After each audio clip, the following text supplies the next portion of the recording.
one day somebody does something unspeakable to someone else, to someone you hardly knew, and you do something about it because you can. From WCAX3, the town of Richmond is backing out of a plan to hire the former Heinsberg police chief.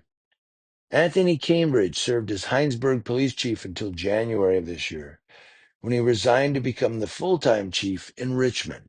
Now the town says they are not going forward with Cambridge for chief. VT Digger reports Cambridge is under scrutiny by town and police officials for deleting police security footage and shredding documents in the days leading up to his departure. Richmond town manager Josh Arneson said in a statement that they will not comment on any details because it is a personnel matter. Now remember, he's the police chief. I just did an editorial on this one. That was caught shredding all the documents and changing the camera settings. Remember, shred everything. Well, now Richmond doesn't want him as police chief either. So, and from the Corrections One website, we get this story here where New York State Police are investigating the death of an inmate as the state correction system continues to be roiled by a wildcat strike by prison staff. Now, the agency said last Monday it had launched a probe into the death of Messiah Nantwi at Midstate Correctional Facility. Police and corrections officials have declined to provide details other than to say the 22-year-old died at a hospital in Utica on Saturday. The New York Times, citing accounts from other inmates, reported that he was beaten by correctional officers. The New York County Defender Services had been representing Nantwi as he awaited trial in the shooting deaths of two men in 2023.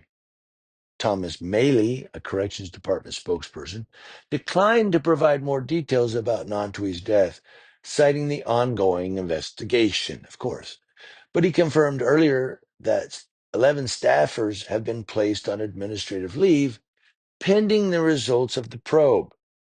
Midstate Corrections is across the street from the Marcy Correctional Facility, where 6 corrections officers have been charged with murder in the death of Robert Brooks, remember that one, who was beaten by officers in December.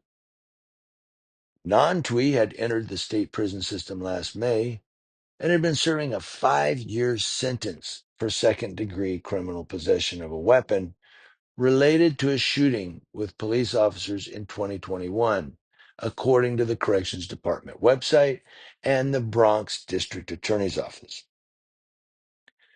Now, the probe into Nantwi's death comes as a wildcat strike, they say, by state prison officers stretched into a third week, prompting officials to start firing workers for failing to abide by a deal to end the illegal labor action. The state's Homeland Security Commissioner, Jackie Bray, said terminations began last Sunday and that on Monday, the state would begin canceling health insurance for correctional officers who have remained on strike. Their dependents will also lose coverage. Fewer than 10 officers have been fired so far, Bray said, while thousands are in line to lose their health insurance benefits. A message seeking comment was left with the officers' union, the New York State Correctional Officers and Police Benevolent Association said. Now, corrections officers began walking out February 17th to protest working conditions. Last Thursday, New York Governor Kathy Hochul announced a binding agreement between the state and officers union to end the picketing. Officers were required to return to work by last Saturday to avoid being disciplined for striking. The deal included ways to address staffing shortages and minimize mandatory 24-hour overtime shifts. It also offers a temporary bump in overtime pay, a potential change in pay scale, and a 90-day suspension of a law limiting the use of solitary confinement. The strike violated a state law barring walkouts by most public employees. Hochul deployed the National Guard to some prisons to take the place of striking workers. National Guard's in the corrections now. Corrections Commissioner Daniel Marticello said Monday that the number of facilities with striking workers had dropped from 38 to 32, though visiting remains suspended at all state prisons. So there's so much going on here, man. I mean, these officers are striking because they're like, look, mandatory 24-hour shifts, forget you, I'm out. Um, and then, of course, it's illegal for them to strike, so they're losing all their health benefits and everything. I mean, they're in law enforcement. Why don't they go to Connecticut or Vermont or New Jersey and be cops there? It's easy, right? Cops can go from one place to another and become a cop.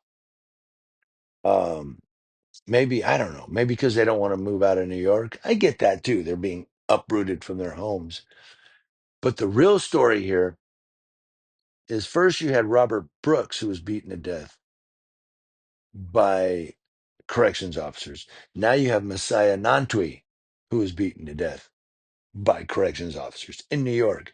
And right across the street, dude, like these two facilities. But the bottom line here is